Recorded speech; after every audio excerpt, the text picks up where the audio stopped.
Well, a very good evening, everybody. Welcome to the Laithwaite Community Stadium for this FA Cup 4th qualifying round replay. A chance to meet Ramsgate in the first round proper of the FA Cup. The two sides who met on Saturday in a goalless draw do it all over again here in just a few moments' time as the players shake hands. Woken in their traditional red and white shirts, their black shorts and their white socks. Hemel Hempstead, tonight's visitors, all in green of shirts, shorts and socks. Darren Sale makes two changes from the goalless draw on Saturday. The Cards can welcome back Greg Taylor into the lineup, and so too Wimbledon loanee Morgan Williams. Robbie Wilmot drops to the bench, and Jim Kellerman is expected to be on the sidelines for some time with an injury. The working team in full. Will Jaskalainen is in goal. A back four of Dan Moss, Scott Cuthbert, Greg Taylor and their club captain Josh Casey. The duo in midfield of Tunji Akinola, Rowan Ince. Also in advance of Morgan Williams with the three attackers, Denon Lewis out wide, Rhys Gregor-Cox and also Padraig Ammond. Darren Sale can welcome back Rhys Brown and Charlie Wakefield to the substitutes bench. They're both named alongside Alexis Andre Jr., Robbie Wilmot, who drops to the bench, and also Charlie O'Connell. For Hemel Hempstead, Brad Quinton makes three changes from Saturday. Joe Ray, Chris Smith and Tyrese Briscoe come into the team. There is no place for Terrell Whitaker in the 11. He drops to the bench, whereas Josh Williams and Miles Judd are out of the squad completely. So the Hemel Hempstead teaming full. Craig King is in goal. A back three of Chris Smith, Josh Hill and Kyle Ajayi. The wing-backs of Montel McKenzie, and to the other flank Arj Krasniki. In midfield, Joe Ray partnered with Tyrell Newton. Further afield, George Williams alongside Bailey Brown. Tyrese Briscoe leads the Hemel Hempstead attack, and it is the visitors that will get the game underway. They're playing from right to left as we look here in the commentary box. Woking playing from left to right as we look, shooting towards the Leslie Gosden stand in the first half. Floodlights on, Tuesday night football. It's FA Cup action. Ramsgate away awaits the visitors after tonight, as Moss legally fouls, or legally wins the ball I should say, from Ray. But the throw's gone straight through beyond Gregor Cox and cleared by Hill. Delighted to say, as ever, Ian Nicholson is alongside me. It's getting a little bit chilly, Ian. I think the flag was going to come up. It's not in the end. It's going to be a throw. A very good evening to you, Ian. Yeah, can I just say that he was about 2 yards offside there. We had the perfect view, didn't we? Hence, I hope that's not set us up for the evening. Yeah, good evening, Mark. Good evening, everyone. And yeah, all to play for tonight. A cup tie, as expected. The crowd is quite loud, both from the Hemel side and a little bit of the Woking on the KRE, but it's a minimal, lower crowd. Yeah, lower crowd with all people. Season ticket holders have to buy their own tickets, you know, extra, and it's a replay, and also England are on TV, so, and it's cold. Well, I was going to say, good for us, more listeners, but yeah, I think you've added a number of factors there. Just going back to the offside, as I say, I anticipated that the flag would have come up, but yeah, let's hope that's not going to be the story of the evening.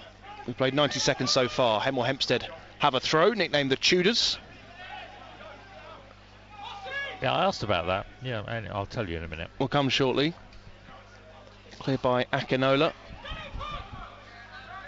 And missed clearance by Ammond. He's given another chance to McKenzie over on the far side. And Akinola does really well. Yeah, very good play by Akinola. Lewis, and it will be a Woking throw. So do enlighten us. Yeah, no sort of real revelations other than apparently Henry VIII did something or other around Hemel Hempstead, and that's why they're called the Tudors. So he's on the badge, isn't he? Yes. I think you can see. He also had a palace near. There was in this area, in Woking area, I think. So mad at history, Ian. I know. A levels. Here is Ajayi, long searching ball, left-footed. Briscoe just caught off heels, although Hemel Hempstead win the throw. Visitors who have brought probably just shy of 200 fans over to the far side. There's a giant Henry VIII banner staring at us as well. It's quite scary. It is a little bit, isn't it? Moss wrestling with a sea of green, wins the free kick. So what do we make of the Woking performance on Saturday? A little bit underwhelming, Ian? Yes, I would say so. I mean, Woking came on quite strong in the last 20 minutes, and they had a lot. They did have chances and so on. First half was very flat, I would say. But a whole lot of factors really. But in the end, I think the team probably quite relieved to come back here for the replay. But as I say, there were the chances. I thought Morgan Williams made a big difference when he came on. And it'll be interesting to see him for the full 90 minutes. He's only 18. Yeah. But has had very good reviews from Wimbledon fans. He's on loan from Wimbledon. Yeah. So it'll be interesting to see what he can do. Yeah, the Welshman starts tonight. Clearance by Mackenzie rewards Woking with their first corner. Of course, the Woking squad seems to get ever bigger. No Alfie Pavey tonight, of course, cup-tied. Ricky Corboa is expected to be out until the new year. Of course, you can probably add Jim Kellerman to that as well. I hadn't heard that, and I hadn't heard that on Kellerman either, but I thought, that's... Anyway, looking let's look for the positives. Reece Brown is back. He is. He's amongst the substitutes. Corner whipped in. It's parried away by King. There was a foul in there somewhere. And the referee blows his whistle. The referee tonight, Richie Watkins. His assistants, Richard Wharton and Thomas Cook. The fourth official is Derek Lang. So... just shy of £10,000 going to the winner. Of course, money being a big talking point when it comes to the FA Cup. And as we've already mentioned, Ramsgate awaits the winners. Yes, and I think the winner of that one gets 41,000. They do, yes. So it's a couple of wins, 50 grand up. I don't think the losers at this level get a little bit, but I don't think the losers in the first round get anything. Not too sure. I think it is just the winners. Have to get our media team to chase that one up, but let's not think about losing, because here's Denon Lewis over on the Woking left, supported with Josh Casey. Lewis goes himself, cuts in between two green shirts, lashes a shot, goal bound, and eventually it's hacked away by Ajayi. Good positive play by Woking this first few minutes, and probably more positive play in the first 5 minutes than we saw on Saturday at the beginning. So it's that's positive. Although Woking often start, I think, quite fresh, and then if they don't get the breakthrough, it seems to sort of stagnate a little bit. So hopefully they can get the breakthrough, but also hopefully they can, keep it going for the full 90. It's a loose ball from Casey. Alexis Andre Jr. not given a start by Darren Sale in the cup. Will Escalanen retains his place. Wilmot drops out, but good to see some names coming back. And of course, Charlie O'Connell, who signed for the third time from Peterborough. Yes, yeah. Long throw. I mean, he's good to have in the squad, Charlie O'Connell, because he can slot in. I mean, he's the only sort of versatile, vaguely defensive person on the bench, obviously apart from the goalkeeper. But it's so he can cover defence and midfield.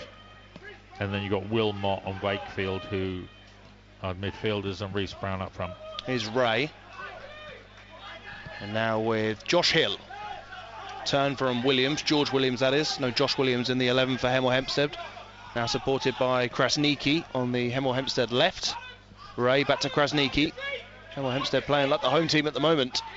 Krasniki back to Ray. Happy to keep possession outside of the boot from Newton. Krasniki again. Ray, it's a long searching ball towards Briscoe, but that will be beyond him, waiting for the flag. Eventually it came up. This time we do get the flag. Time, yeah. George Williams, I thought, was very impressive for Hemel on Saturday, and even there you see, he had space in midfield, breaks forward, good ball out to the flank. Also a mention as well for Bailey Brown, who is the son of Derek Brown, Woking legend, and could easily have got a goal on Saturday. And big fella, and he's good to see, the son of Derek, making a career for himself. Yeah, I was going to say, put a line through Bailey Brown. They're not the tallest team, Hemel Hempstead, but there's plenty of height with Brown in the middle of the park. Krasniki has Gone with a forward run here. Just had to check his run. And Moss has missed the header. Krasniki all on his own here across the face of goal. And Moss eventually gets the ball clear. It was Taylor that was covering. One or two alarm bells ringing in the Woking defence. Not the start that Darren Sarll would have wanted. Oh. Loose clearance. Grego Cox gives away a foul. I thought he actually worked it pretty well, Rhys Grego Cox. Yeah, I thought he won that quite well, and he was. And to be fair, he's not the biggest, and he was up against two big guys, and he came away with the ball, and I didn't really see anything too untoward. Just to let you know, there are 8 replays this evening. I thought one of the performances of the round was Averley's result against Barnet. Yeah. 2 down, couple of red cards, and got it to a replay. And they travel to the Hive tonight. Every game 0-0 so far. Brown, I think, just caught Casey there, free kick. Yeah. Hemel Hempstead looking to join the 3 National League South sides so far in round 1. We'll have updates from around the grounds. I think it was 8 or 9 National League teams went out on Saturday. You know, a lot of them were to lower teams. Look at Bracknell. Well, yes, yeah, and then obviously Horsham heroics again, this time against our friends from Dorking, and it's a few upsets. Yeah, there were some interesting results. Checking them out on Saturday. Double clearance there by Ajayi, falls straight to Dan Moss, supported by Williams. Woking win the throw. You can see Brad Quinton barking out instructions to his back 3 defenders who know they've got a game on tonight. Williams from the throw. Moss infield, his touch was too strong. Brown out-muscles Rowan Ince. Lovely play from Brown to locate Krasniki. They switch the play out to the far side. Casey's header intervenes. And here's Rowan Ince with time to turn, was just caught there by Brown. Chest down from Ammond. Moss, lovely play from Williams and the right back, but they lose out here as Williams goes flying in, and we will see the game's first yellow card. Didn't really have the best of views of it, Ian, really, did we? But no, it was right behind the sponsor's sign in front of the dugout, but you can see him going in determinedly, and from the reaction, obviously he mistimed it. Yeah. I think most things now, when you react like that, are yellow cards, aren't they? Sort of the reaction makes the referee's mind up. So we played 10 minutes, no goals. The first yellow card of the evening.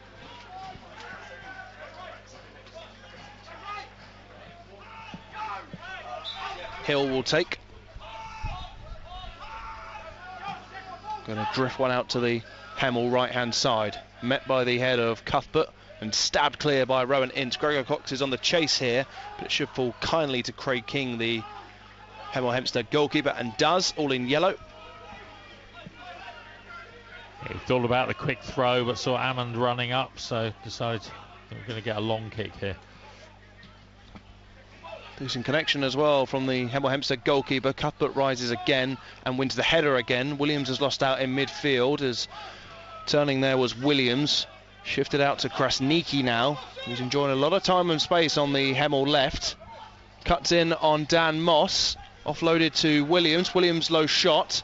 Cut out by Ince. I think was just caught as he was trying to get back to his feet. We can have a free kick, but it's the visitors that are sort of leading the charge at the moment, Ian. Yeah, last few minutes they've had some good possession, good territory, and a couple of sniffs. No, nothing really dangerous, but they play it around nicely. They certainly do. Arj Krasniki again, looking for Brown. Taylor loses out. Krasniki, the wrong side of Moss, plays an ambitious ball looking for Briscoe. Gascalanen was there and caught into action and quickly releases it out to Josh Casey. 12 minutes on the clock, 0-0. The away side certainly in the ascendancy in the early stages. Taylor now with Moss, doesn't really have many options. Woking playing a quite strong forward line as a loose ball from Ince Yeah, all very static, really. I was looking, Taylor had the ball, and to be fair to him, there wasn't really many options on it, but he played it along the ground to Ince, and then Ince just really mishit it back to go out for a Hemel throw.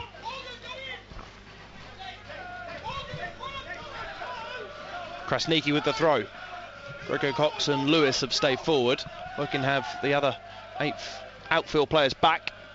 Eventually cleared by Moss. Up rises Grego Cox. It kindly falls to Ammond, who floats one forward looking for Lewis. Met by the head of Josh Hill, but Lewis has taken it off him. Lewis now onside, has Ammond in the box. Ammond chasing. It's just in front of him. Might have been a little deflection on its way through from the Dylan Lewis cross. Eventually McKenzie can get it away. Now with Akinola. Back to Williams.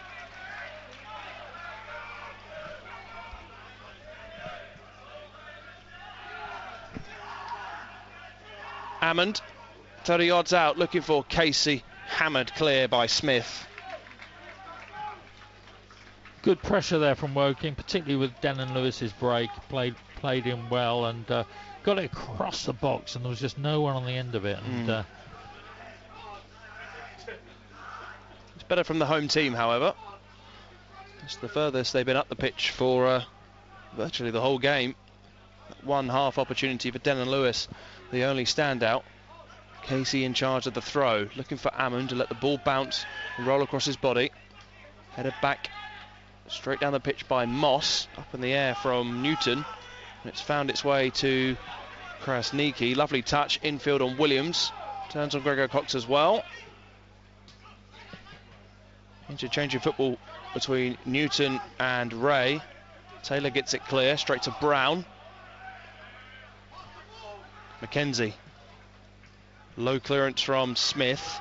The touch was too strong from Ray. Woking in possession now, halfway inside their own half, with Cuthbert. Back to Casey. Bringing the ball back into the Hemel Hempstead half. They win a throw. Very, very quiet atmosphere here, as you've already said, Ian, with the numbers. Certainly at a low for the season so far, it must be said. Akinola.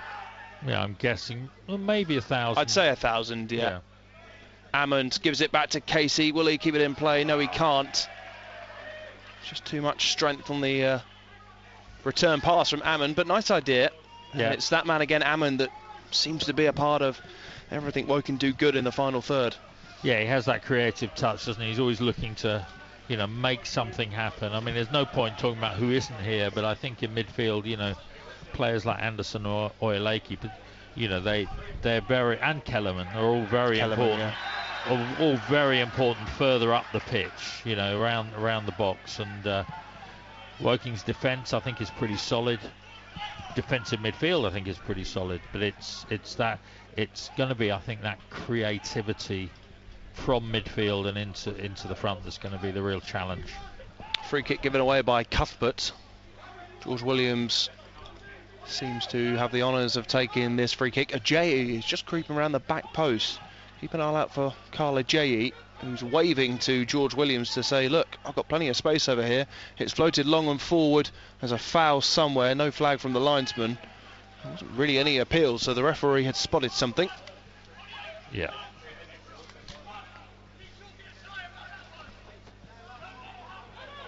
Jaskalainen to take the resulting free kick. Woking, who have made the first round in 5 of the last 7 seasons, of course, have had some memorable cup campaigns here in recent years. Not to say, of course, the 90s and the noughties, but the last few years, of course, Watford being the standout. But even games with Accrington and Peterborough, that I seem to recall. Grego Cox to Williams. Williams 25 yards out. Rowan Ince now takes over. Hands it out to Dan Moss. Down the line to Grego Cox. Keeps it the right side of the line. Decent ball in as well. Cleared by McKenzie. Moss with another cross. Ammond on the turn. Flag stays down. Williams straight at King. It's probably the best bit of play Woking have put together. Yeah, I think both sides actually in terms of a chance. I mean, Williams there was central. Laid back by Ammond and caught it, but straight at the keeper. Here's Krasniqi.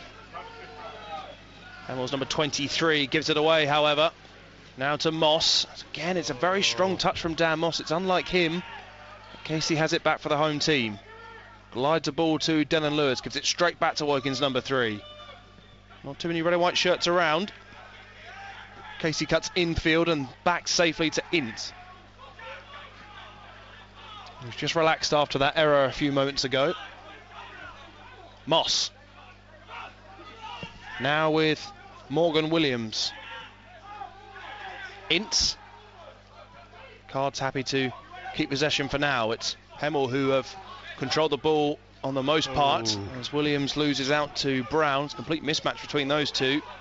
And Taylor has time, but the shouts come too late. So J.E. gets back in position, and Krasniqi makes sure. Yeah, Taylor's ball actually was quite testing there for down towards Hammond, and but it was well defended by Hemel. Interesting that Cuthbert is playing on the left of the Yes, back I was four, going to mention that to you actually. and Taylor right, whereas I think Taylor is It's definitely naturally left-sided. he's naturally a left-sided defender, so there must be, well, there will be a reason for that. Probably that we're not privy to. Yeah, you're right. Just watching Woking this season, sort of mentally you can remember Casey being closer to Taylor than Cuthbert, and even when Wilkinson and Cuthbert played together. But yeah, it is an interesting one. Don't worry, Josh Casey and Dan Moss are on the right flanks. Krasniqi with the throw.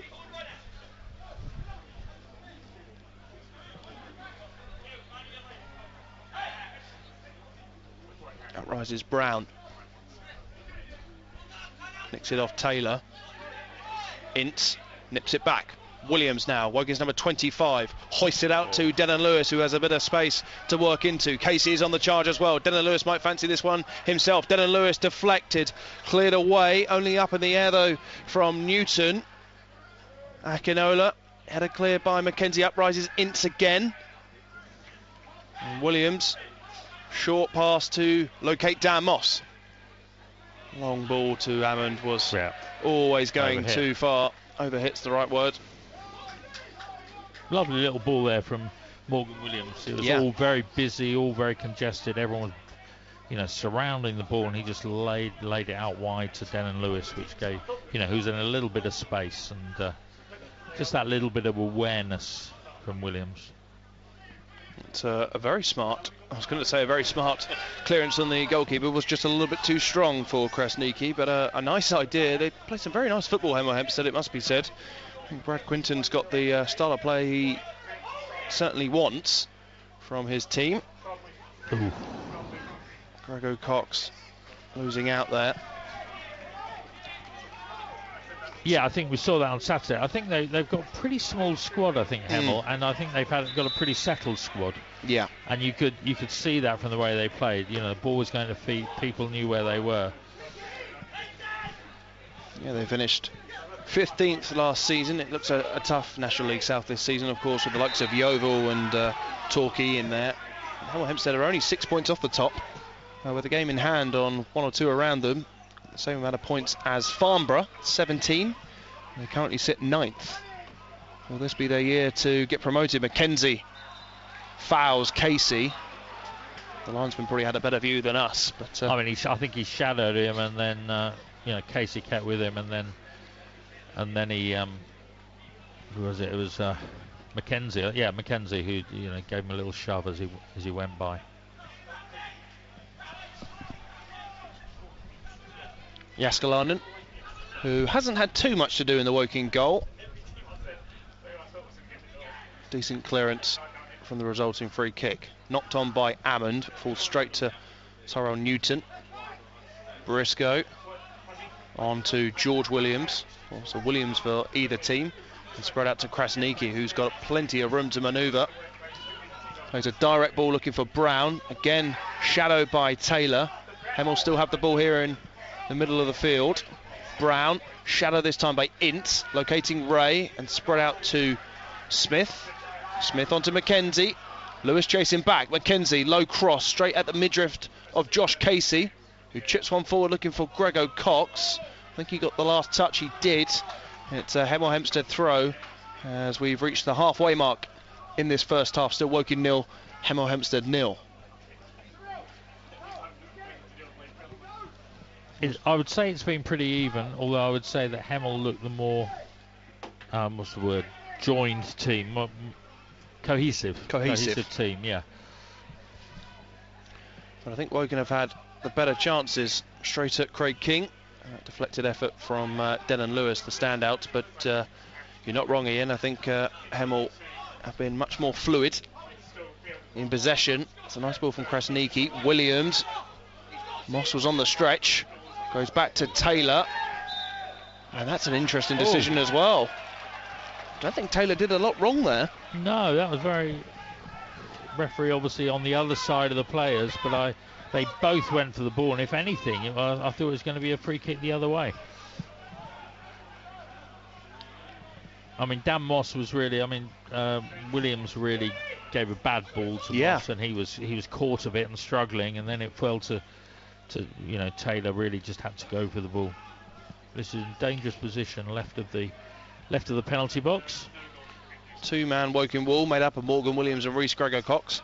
Every outfield player back for Woking, so all 11 shirts are in the box. Krasniki with the resulting free kick. Hit with plenty of pace towards the back post. Not too sure who got the last touch, but it's hammered away by Ammond. As Woking are trying to scramble their way back up the pitch.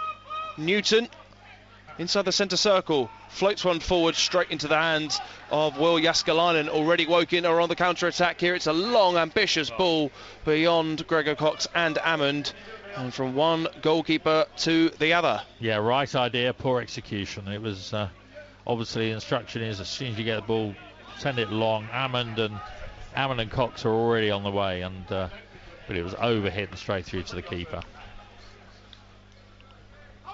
Cuthbert up against Brown again. Casey's there to support. Cuthbert, nice turn. Up in the air from Casey. Ammond, small touch. Illegal touch. He's going to have a word with the referee. Just hear the groans of the crowd as well. It's not fluid, is it, at the minute? Just seems to be a lack of tempo from Darren Sarle's team, and you're right, the visitors are playing with a little bit more character than their counterparts at the moment. Woking are sort of happy to get the ball and clear it, which I'm sure isn't the Darren Sarle way. Cuthbert wins the challenge on Bailey Brown, who's been a busy boy in the opening 25 minutes. Yeah, the standout of the Hemel players. I'm not getting too nostalgic, but his dad knows this ground very, very well, and probably quite special for him to play here, I would imagine. Williams misses the header. Newton takes it off him. Krasniki has time to find Briscoe. Briscoe will keep it in play. Flag's gone up though, and it will be a free kick to Woking in pretty awkward area, but I'm sure Jaskalainen will take over duties.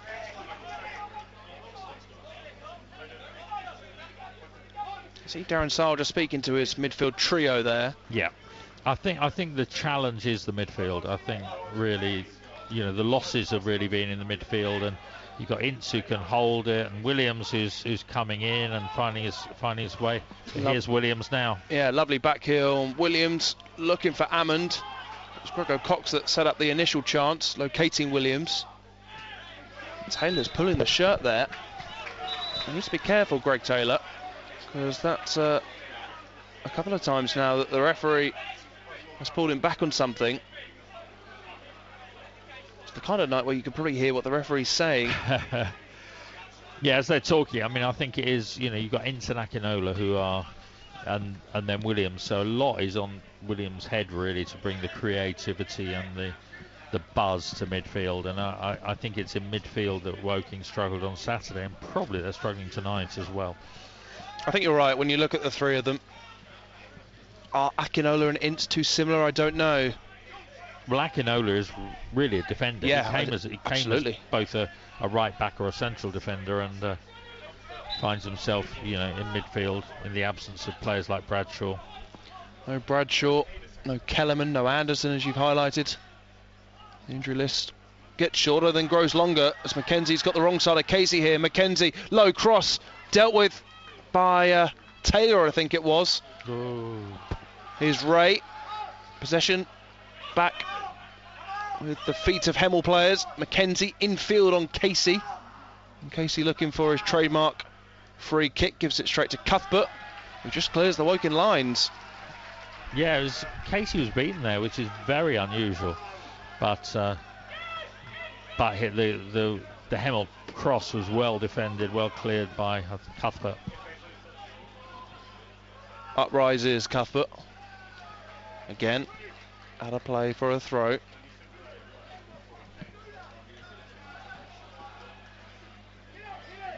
You need to spark some confidence from somewhere. They've got a trip to Dagenham on Saturday. Never an easy place to go. Well, who themselves had a bit of a confidence. Yeah, very true. Saturday lunchtime. When Bracknell took them on. Ray battling with Akinola. Woking win the throw. Just over 15 minutes to go until half time. Darren Sile not braving the coat just yet. There's a quick sip of water. He's Woking are ready to take the throw. Casey doesn't go short with Lewis, instead goes long for Ammond, who does win the header. Gregor Cox can't outmuscle Hill. Up rises Ince, who was just knocked to the ground there by George Williams. I'll split the Williams up. George Williams of Hemel and Morgan Williams of Woking. A lot of Williamses. Yeah, that was... it looked as though Williams was going to come away, and then the referee obviously spotted something on a foul on Ince. And I think given the body language of Rowan Ince, there was clearly a knock on there somewhere. Yeah. But anyway, we continue. Woking have a free kick just on the edge of the centre circle. Referee has blown his whistle, so asking Casey to speed up here. Woking certainly won't be wasting time. He's blown his whistle again just to make sure Casey heard him. Ball comes into the box. Up rises Taylor. Ammond's come a long way to chase this. Last touch did come off a green shirt, so Woking do have a corner. He's so sharp, Porrick Ammond. All the other players were looking at the ball bouncing around, and he was on the already end on it. Yeah, but it was, and shepherded it out for a corner. Casey will take. Lewis and Moss have stayed back. Casey with one hand in the air towards the back post. Up rises Ammond, and it's a penalty. It's a penalty. You can hear the cheers around us. I suspect this will fall to Rhys Gregor Cox. He went very quickly to get the ball. What are your thoughts on the foul then, Ian? Well, I don't know really. I mean, players appealed. There was an appeal went up, and the referee was very quick to point to the spot. So I don't know what it was. Obviously, he's now booking a Hemel player. But could this break? Where are we? 30 minutes. 120 minutes of deadlock. Yes, finally come to an end. I didn't really see what the challenge actually was on Ammond. It's obviously something we'll get on the highlights. Those watching on the stream will have a better idea than us. We only see it once here, of course. But as you mentioned, Ian, Rhys Gregor Cox has grabbed the ball. And up against Craig King from the spot. Has a chance to, as you say, Ian, break the deadlock. Hasn't scored since August. Referee marshalling the penalty area. A foul on Padraig Ammond, who got the penalty, having worked to make the corner. Gregor Cox, short run up, steps up, saved by the keeper. Gregor Cox surely gets the follow up. Yeah. And Woking have the lead. Decent save from Craig King, but pushed it straight back out to Gregor Cox, who certainly wasn't going to miss at the second opportunity. Woking are in front by 1-0. Ian Nicholson. Yeah, that came from nowhere really, and it sort of sums up Woking's last few games really, that the penalty was saved, but however the goal comes, it's got Woking off the mark, and that's very welcome. And it's for Woking fans, there've been a few games of thinking, where are the goals going to come from? And it's just nice to see one up there against Woking on the screen. Well, Gregor Cox, when he's in the squad, usually does find himself on the score sheet. It's his 4th goal of the season. Of course, this is only his 6th appearance. Yeah, and last season I think he scored something like 9 goals in 10 games or something, and then got injured. So he's definitely he's a goal scorer. He's a good player. He's a very good player. Finished last year 9 goals in 16. But fitness is the key to Rhys Gregor Cox.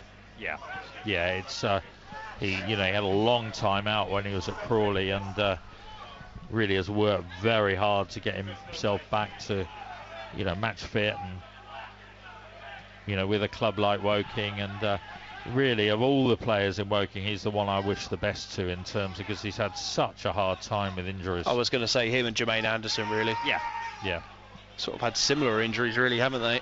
They tend to go missing at times, as Denon Lewis has robbed Carla J.E. Squares it to Gregor Cox. Gregor Cox now, look at the confidence flowing through Woking. Williams, good challenge, it must be said, from Newton.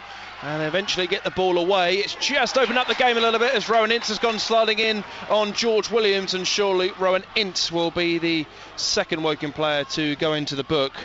But that goal has certainly upped the tempo, not just amongst the players but also amongst the crowd as well. Yeah, it has, and suddenly, Morgan Williams did look as though he was tackled quite heavily, but the referee obviously let that go on, and then it's a yellow card, isn't it? And then Ince brings down Williams, and the other Williams as he's breaking away, because as I was saying earlier, it's as he breaks away that he's a real danger. If he gets it in midfield, he's got real pace, and his final ball is certainly on Saturday's evidence was very, very good. King will come out and take. Unfortunate from the penalty.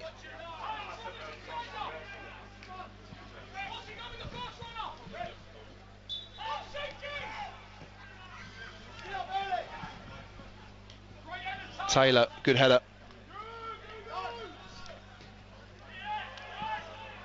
It's poor from Ray. Straight to Jaskalainen. Is that the confidence injection that Darren Saar would have been hoping for 15 minutes before half-time? Just brought about a new lease of life for them, perhaps. Of course, strikers are confidence players. They need goals to smile. And Gregor Cox has got one tonight. Akinola nodded on by Gregor Cox. Lewis and Ammond were on different wavelengths. Up rises Ince. Now to Lewis. Just overrun that one slightly and just caught the Hemel Hempstead defender. Free kick. That was a pity. That was a bit of head tennis there, wasn't it? And but I think Woking won every header in that head tennis. About 6 or 7 headers, and they were the first to each of them. So it just shows how teams can be lifted.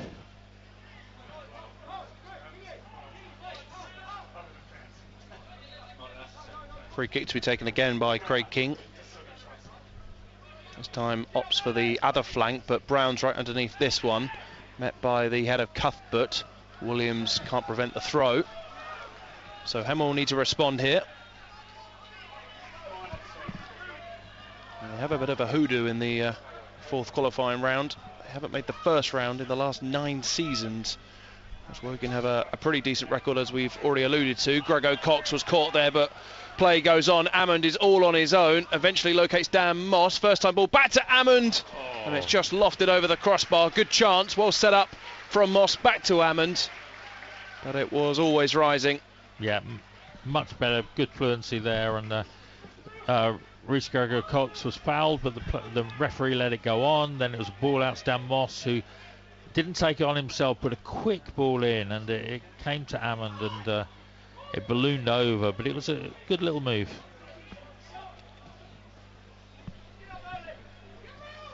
Cuthbert joined by Akinola. Casey straight to Mackenzie. Williams dropping back. Here's Montel Mackenzie. Hemel Hempstead's number 2. Surrounded by red and white shirts. Newton prods it on in the end to Ray. Back to Newton. Ray again on the turn. Away from Ince. Has to go backwards to Newton. Now to Hill. Jay is in space. So too is Williams. And here he is. Completely unmarked as they cross the halfway line.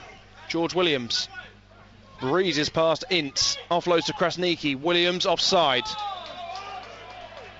They're getting a lot of space there.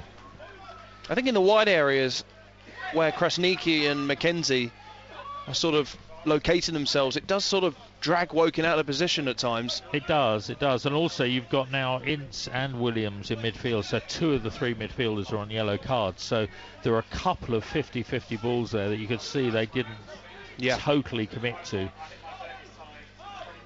Do have midfield cover on the bench with Robbie Wilmot, should the game take a turn. I say the intensity has just upped since the goal. It's not totally ruled out Hemel's chances. Just add a bit of speed to the game. Good work there by Ince to Moss to Lewis, and out for a corner. Corner's Woking. Ammond has put on the corner quadrant, but eventually leaves to Casey. Perhaps just running her through a few seconds rather off the clock, as Reece Brown goes to warm up for the first time this half. Good to see him back amongst the substitutes as well.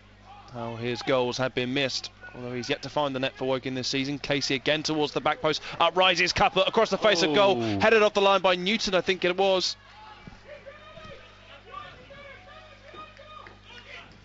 Here's Krasniki charging away from Casey. And then beyond Lewis. Now with Williams. One back by Casey. Mackenzie's there. It might have been the clearance from Mackenzie, who has now given away the free kick.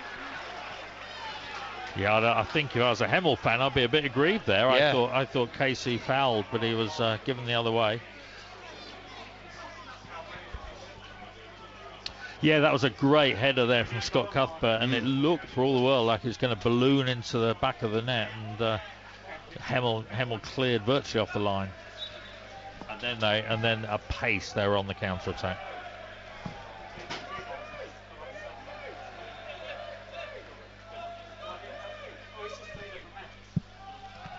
Woking's number 22, Will Jaskalainen. Cuthbert asking for height in this free kick. He gets it straight down the middle of the pitch. Flick on there by Ammond, and Woking have a second. Perhaps one off the training pitch, as Jaskalainen grabs the assist, takes the plaudits from the Kingsford Road end. The goal is up the other end in the Leslie Gosden stand. Flag stayed down, and Ammond scores. Krasniki has gone into the book, one would assume, for complaining. But Woking have a second, 5 minutes till half time, and both their strikers are on the score sheet. Yeah. Woking 2, Hempstead 0. Well taken goal. I mean, it was a long kick from Jaskalainen, and it went over all the defenders to land in no man's land between the defenders and the keeper, and Porrick Ammond had found his place in there and just nodded it in. So a bit of daylight now for Woking, which will hopefully help the half-time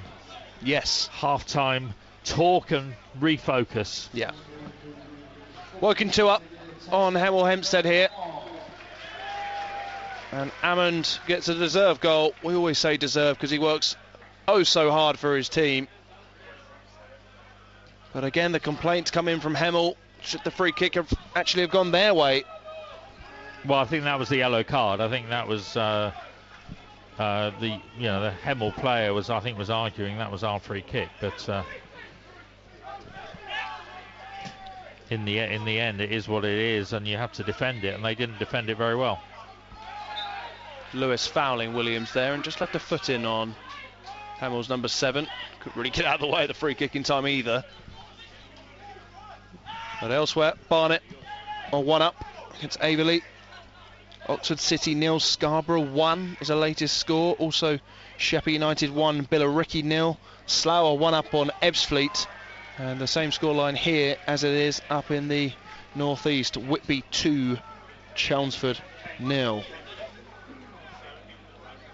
Well, there's some interesting scores there, aren't there?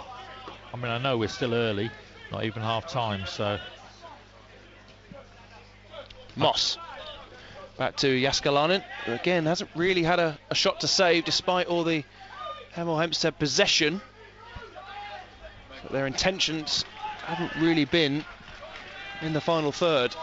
And it's been keep ball from the visitors, whereas Woking have run up the other end twice and scored twice, admittedly once through controversial circumstances, given that They wanted the free kick their way, it must be said, and of course the penalty, which we have no idea what it was given for, albeit some kind of foul on Amund, who's been involved in both goals, assisting one and scoring the other. Speaking of assisting, a rare assist for Will Jaskalainen. It was an excellent ball, and just prior to the free kick you could see Scott Cuthbert was showing exactly where he wanted it. It was over his head, straight onto Amund, Woking 2-0. And you have to say, you know, one of Woking's issues has been last week has been missing chances, and you know, to get the penalty, albeit at the second opportunity in, and then for Porrick Amund to take that chance was, you know, it's very, you know, you could say, well, that seemed quite comfortable, but comfortable ones have been missed. Absolutely. And Woking are on the charge here again with Williams. You see Darren Sale speaking to Reece Brown. Possible change at the break, it may seem. Amund's played a lot of minutes. It's a poor ball from Casey, I think, just... Well, and also Grego Cox, who played 90 minutes, you know, on just Saturday, 3 days ago, and you know, he's talking to him, giving him instructions, whether there's going to be a half-time change or whether it's just for, judging by for this, use later. You'd probably say at the minute, possibly. It's very early to give this kind of mental chat, if you like. Williams. Good from Williams. Very stylish indeed. It's the 1-2 off Casey. Woking just going to run the clock down until half-time, you'd imagine. As Moss has peeled out to this near touchline. Williams with time on the ball, showing the confidence of a 30-year-old or beyond, just 18 years of age, on loan from AFC Wimbledon up the road. Jaskalainen, his best clearance, straight to Newton. Akinola wins it back, gives it straight to Amund. Amund checks back, finds William, who's now operating on the Woking left, infield to Ince. Ince plays a nice 1-2 with Akinola, and the confidence is really rubbing off on the Woking players now that there are a couple of goals to the good. Moss looking to locate Lewis, who's switched to this right Woking flank now.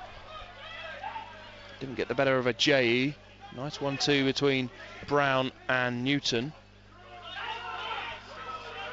Lewis. Woking coming forward here. Low cross. Gregor Cox on the edge. 3 or 4 green shirts around, and Gregor Cox will not give this up. He's come away with the ball, in fact. Located Williams out on the Woking left. Williams from range! Yeah. Straight down the throat of Craig King in the Hemel goal, who quickly launches a ball out to Briscoe, who hasn't had too many touches in the first half. Just maintains his footing here. Krasniki on the overlap. Ince getting back to support, gives it straight back to Briscoe, and Moss brings him down. It's the best bit of play Tyrese Briscoe's been involved with, as Hemel have a free kick probably 26-27 yards out as we're into 2 additional minutes to the first half. Probably not what Darren Sale wanted just before half time, but Woking playing with a much more of a zip now, much more confidence and fluidity. But the last thing they'd want is to concede just before half-time. Defensive caps on. They're taking no chances with the wall. I think picking their 4 tallest players, or 3 tallest players, Cuthbert, Ince and Taylor. Amund stopping the short free kick. No one up the pitch at all. No, I think it's just get this free kick out of the way and get in down the tunnel. Williams fancies this from range. George Williams, the way he's shaping. Referee blows his whistle. Williams caught the top of either Cuthbert or Ince's head. It was well struck. The danger's not over, however. It's Mackenzie looking to go the long way round Lewis. Gets the ball in, but dealt with by Dan Moss. Williams underneath this one. It's a poor touch straight to Grego Cox. Finding Amund now, who's completely on his own. Supported by Williams now. That's Morgan Williams, who just loses out to George Williams. He did just leave a foot in there. He is on a yellow card, remember, Morgan Williams. Yeah, I think that would have been very harsh. I think he just turned instinctively to get the ball, and who's that yellow card to? Was it to Reece Grego Cox? I think so. It's Cox who's talking to the referee, saying that's 3 Woking players. If that's correct, that's 3 Woking players on yellows now. Yeah, 5 in total in the game. Krasniki and Ray, the Hemel Hempstead players, with cards to their name as Hammond gets the ball clear. We've completed 2 additional minutes to the first half. Referee looks at his watch, calls an end to proceedings for now. Working 2 up at half-time, converting from one way or another from the spot. Maurice Gregor-Cox saw his penalty saved by Craig King, but met the follow-up first and buried it into the empty net. That's after Hammond was fouled in the penalty area. And then 9 minutes later, Hammond got a goal for himself. Long ball from Jääskeläinen through the centre of the pitch from a free kick, which Hemel Hempstead would argue could have gone their way. And Hammond, with a backward header, made it 2-0. Josh Casey and Maurice Gregor-Cox both speaking to the referee at half-time. Ian Dyer just ushering them both down the tunnel. And they will be the last couple of players to make their way into the change rooms, followed by the referee and his linesman. Ian, just final word for the half. It took a long time for Woking to get going, but once they got that goal, they really started to bring themselves to the game. Once they got the goal, it was a lot better, and I think Josh Casey, Maurice Gregor-Cox, obviously very unhappy about the yellow card he received, and I think that was probably the conversation. Hemel, very, very fluent play, but really not so much at the attacking end. Yeah. That, you can't think of a save that Will Jääskeläinen's had to make, whereas Woking probably more direct, probably a bit more utilitarian, if you can say, but once they got their goal in front, they looked a lot better and got the second goal. I think the key for Hemel is to get more of Tyrese Briscoe involved, because Bailey Brown's been good in the middle of the park, but they're just struggling, as you say, to unlock the Woking defence. Yeah. Anyway, that's our thoughts for the first half. Ian Nicholson will go grab half-time refreshments, as will you, I imagine. It's a little bit nippy here at the Latham Community Stadium. We'll be back in around about 15 minutes for the second half here of this FA Cup 4th qualifying round replay. At the break, it's Woking 2, Hemel Hempstead 0.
Would be mine. And then it sort of, he waved it, and I'm like, because I have to do the stats. I think he was arguing in the end whether he might well have been having to set against his own player and the referee. Anyway. And I was like, because I did the stats, I have to say which, I was trying to think for it. When he just waved it at people, I'm like, yeah, no, it was Grego Cox, I'm sure, because he was arguing at the end of the half with him. Okay, good. That's what I thought, I was very good with it.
Three shots against Scotland on target. 3 goals. 3 shots, 3 goals. Yeah, no, the most unlikely though. For Bard, it's like 2. Really? Not point goals. 15 minutes. That's not too bad. They're averaging a goal every 10 minutes. Better than what Paul is doing. Oh no, I'm hoping. I should say that. It was that line, I think. It was with the right back. I was. Long week. For the weekend, I am. Gets me up to 40 pounds. Well, no, I'm not. I'm doing that one just to get to 40 pounds. Because that'll be 20, maybe 20 pounds more. Yeah, probably going to be. If there's another goal. Yeah. I should see what the odds were for the Ukraine when they were down to Malta. No, it was the Kane penalty. I thought England had scored. But it didn't go see who scored it until so an own goal and then a penalty for Ukraine. I mean, shoots and 9 odds gives me the worst odds for Ukraine. I might have done that. I had a Dutch guy. Much more safe to put it under the goal. It can't be, and then it is. It's even very expensive. It's even like 4 or 5 goals. I put the picture. Like Jamaica's a bit there. They've got like the Murray Gray,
Welcome back to the Laithwaite Community Stadium. We're just a few moments away from the second half getting underway. It appears as though there is a change at the break, and an interesting one. It looks as though Bailey Brown has been withdrawn for Joe Isiofano. Yeah, he was bright on Saturday as well. He's he's small, quite a bit of a live wire, buzzing around, and he looked quite bright. So obviously, Hemel feeling they need to ring the changes to get something out of this game. Yes, and Bailey Brown, I thought, had a pretty good first half. Is the man to be replaced. And of course, with Bailey Brown no longer on the pitch, out goes Hemel's height. So we'll run through the teams for you in just a moment. Casey plotting a lone course down the Woking left. They're playing from right to left as we look. Here's Morgan Williams, back heel looking for Casey. And it's cleared away by Captain Josh Hill. Over Cuthbert. Taylor is backpedaling and finds a good ball back to Jääskeläinen. Shapes back onto his left boot. And it's too strong for Denon Lewis. So the teams, Woking no changes at the break. Will Jääskeläinen continues in goal. Back four of Casey, Cuthbert, Taylor and Moss. Midfield trio of Akinola, Ince and Morgan Williams. And Denon Lewis leading the attack with Padraig Hammond and Rhys Gregor Cox. Those two both on the score sheet. Taylor, his clearance, rebounds in the channel for Isiofano. Plays a ball to Krasniki. Now with Williams, surely must score. Well saved. At the first time of asking, did it hit a hand there? And then lashed over by George Williams. What a chance for Hemel.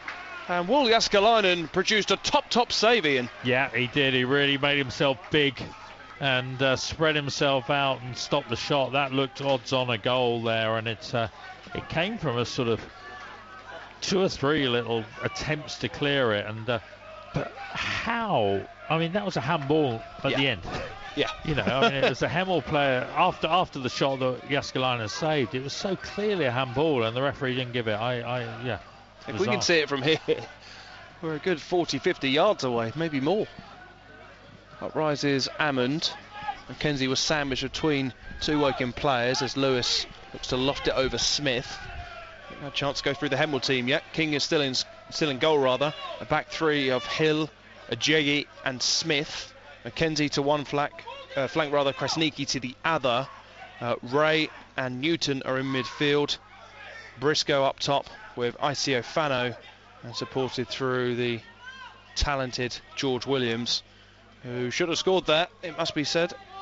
Decent chance, had that free kick on the brink of half-time, but from close range there, either side of the goalkeeper, and it's 2-1 game on. Yeah, he had an open goal with the exception of, the goalkeeper, and but I have to say that was a really good save from. It was a really good save, wasn't it? Yeah. Really good save. I think you hit the nail on the head of making himself big. Got out quickly to shut down George Williams, who couldn't find the back of the net. 3 minutes played in the second half. Working on the attack here over on the far side with Grego Cox. Cuts infield, supported by Moss. Here he is. Just about keeps it the right side of the line. Does he? No. Decent header from Hammond back towards goal.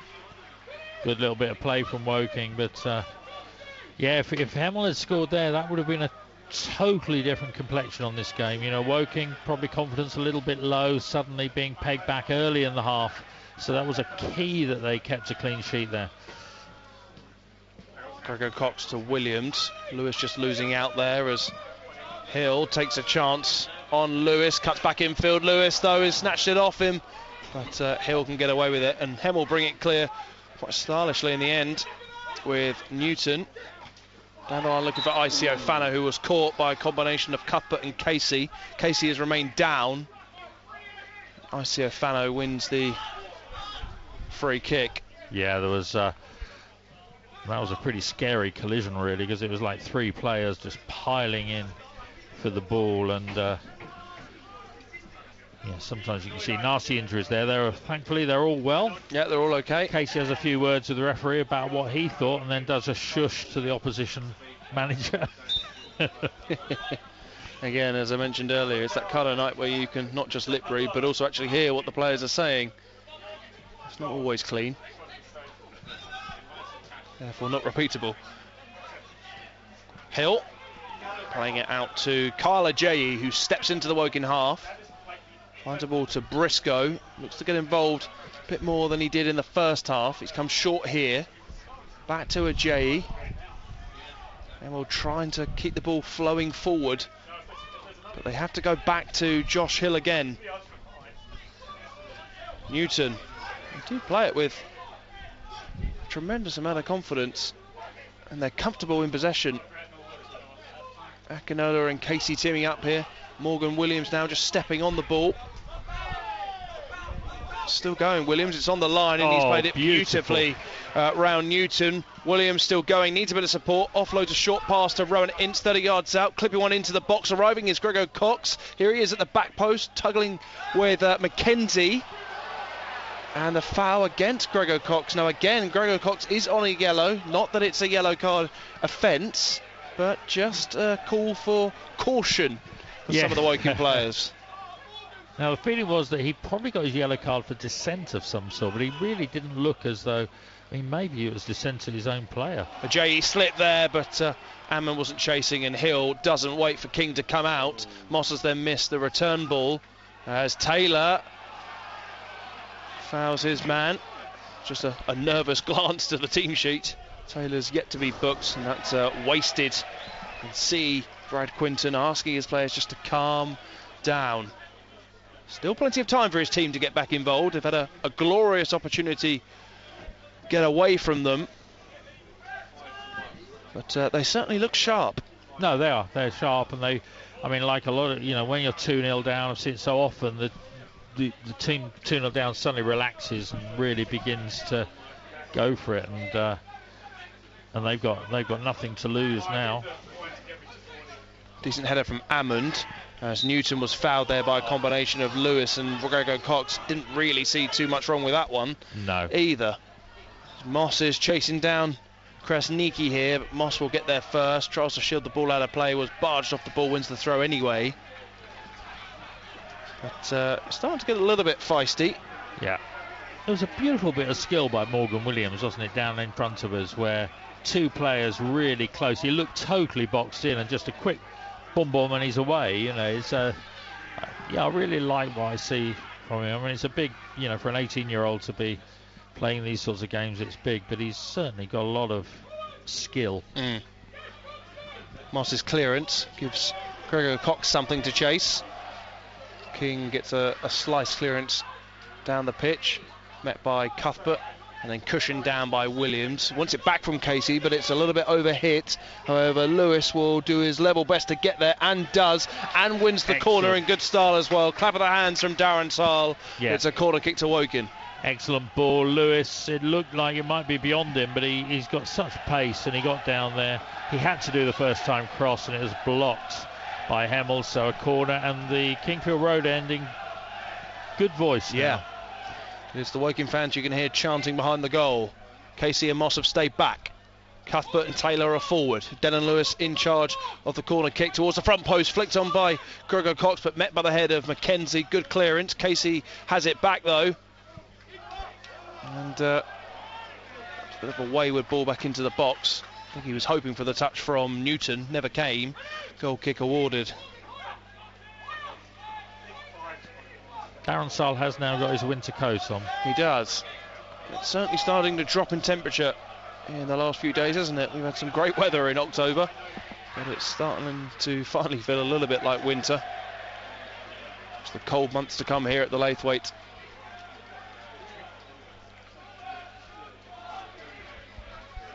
Wonder what Henry VIII will make of all this.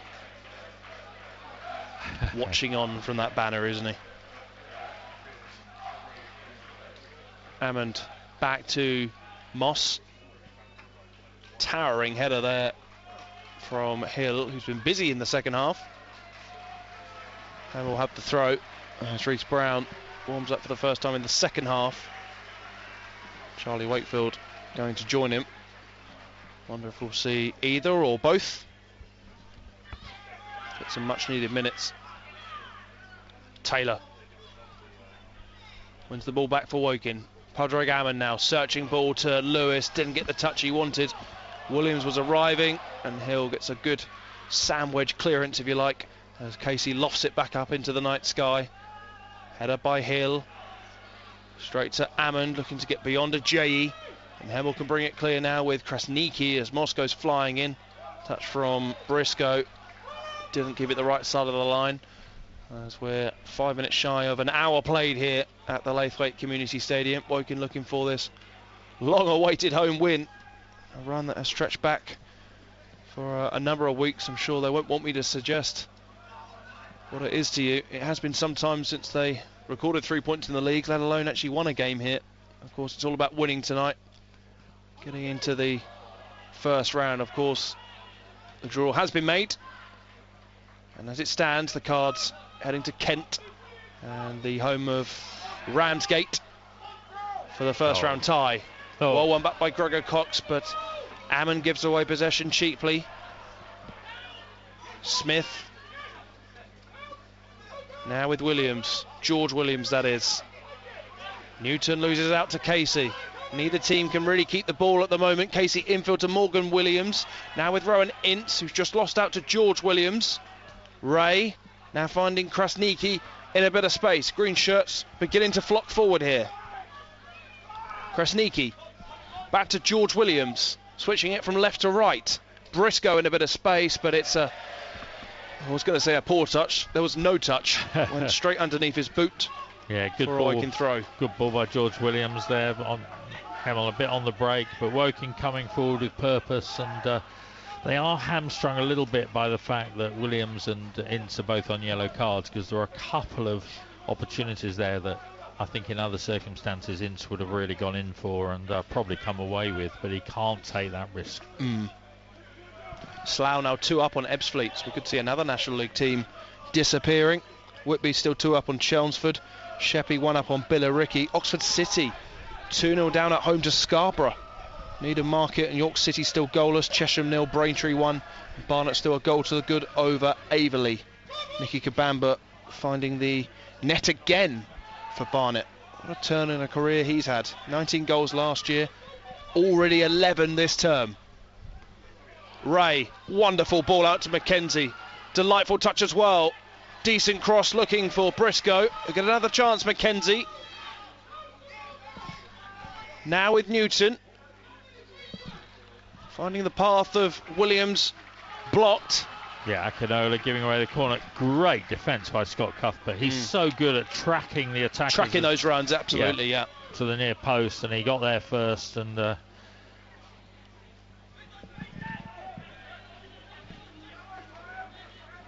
George Williams to take this resulting corner kick. Hemel need a lifeline. It's sort of floated into the box. The foul's gone against Hemel.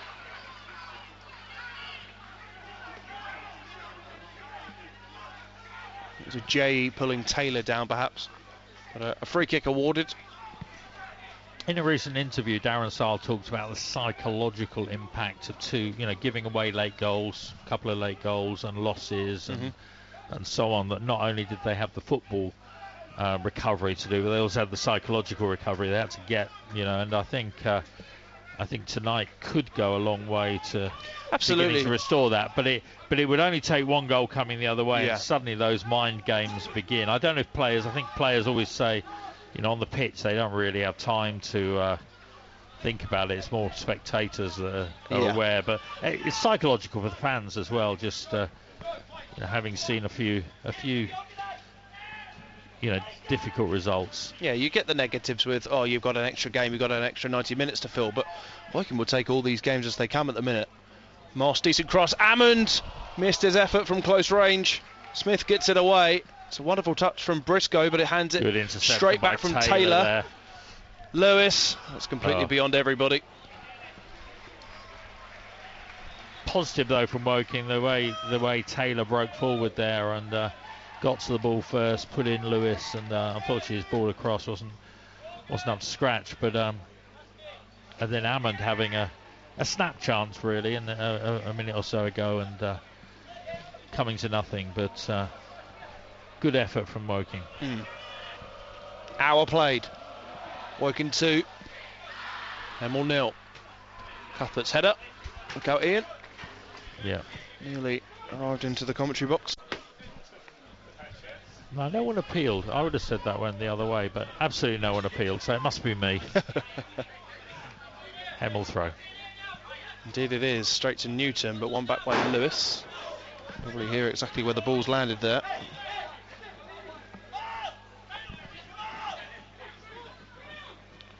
George Williams. Back to Mackenzie.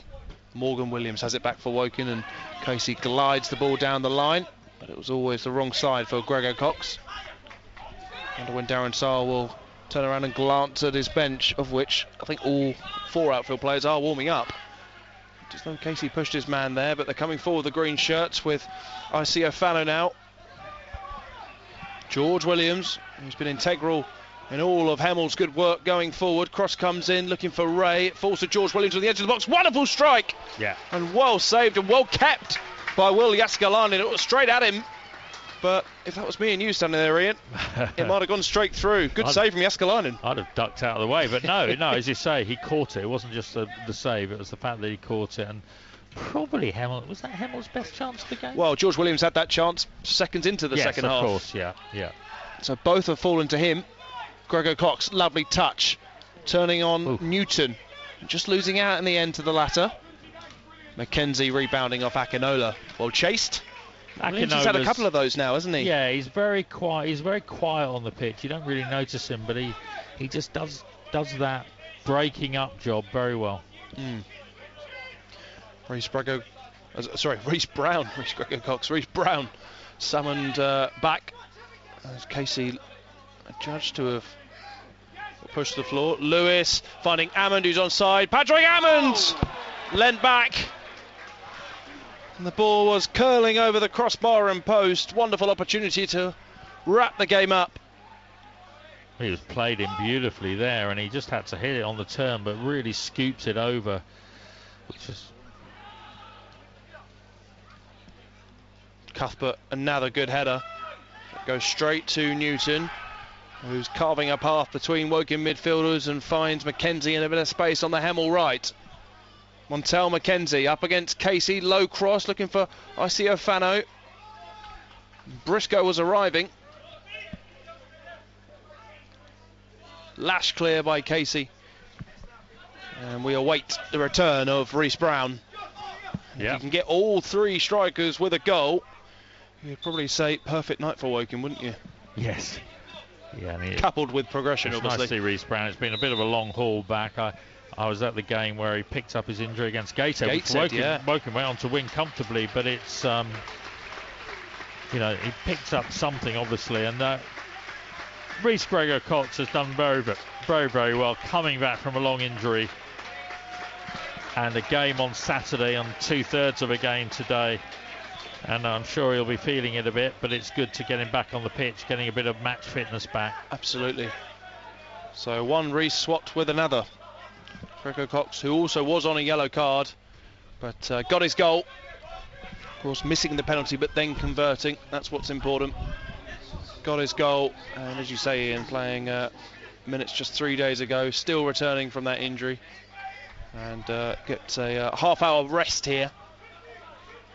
And Reece Brown gets an opportunity to shine. So when everybody's fit, Darren Sarll's got a selection headache, but well, I think I'll wait till everyone's fit first. Yeah, wait till everybody's fit. Briscoe snatched at the effort, and the groans are beginning to creep up on the Hemel fans and players. Woking defending well at the moment. They're defending with good shape, solid. Everyone doing their job, particularly Cuthbert, and Casey. They're so good in these situations. And Jääskeläinen walking for the ball. He's not hurrying now. He's trotting back. Referee just going over to, I think, probably have a little bit of a come on, hurry up a bit. Jääskeläinen is saying, how much quicker can I go? I'm jogging towards the ball. I rolled it back to the 6-yard area. He's not taking the mickey. He's finished. He doesn't get flustered. Finns don't get flustered. He just, I'll do it my own way at my own time. I'm sure his dad told him that one.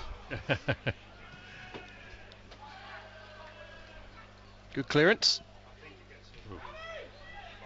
Taylor sticking a leg out. Now, how many more ticks will Greg Taylor be allowed?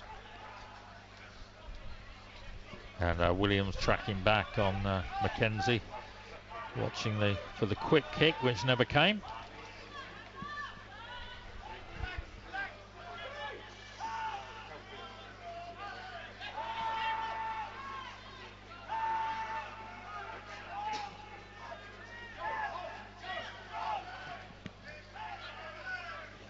Rises Moss, who's being pulled to the floor. Marcio Fano put it into the net anyway, but yeah, good work by the referee. I think it was a foul. Yeah, I didn't hear the whistle actually, but I just thought that's obviously a foul, so.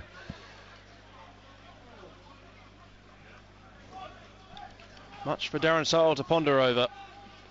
His 2 goal scorers, or his 2 strikers amongst the goals. I would love to add Reece Brown to that list. And then attention's turned to the clean sheet. Yes, it's a cup competition, but everything matters for Woking at the minute. Little wins, I think he's described it before, Darren Sarll. Mackenzie. Ince. Again, if he wasn't on a yellow, would probably stick a leg out there, but he didn't. It's beautifully played by George Williams to create any sort of chance. Moss outside of the boot, back to Jääskeläinen on his weaker side, and puts it into the Chris Lane Terrace. Ince and Williams, as Ian mentioned earlier, 2 of the 3 midfielders on yellow cards. Ray and Krasniki for the visitors. Of course, now Gregor Cox going off is safe.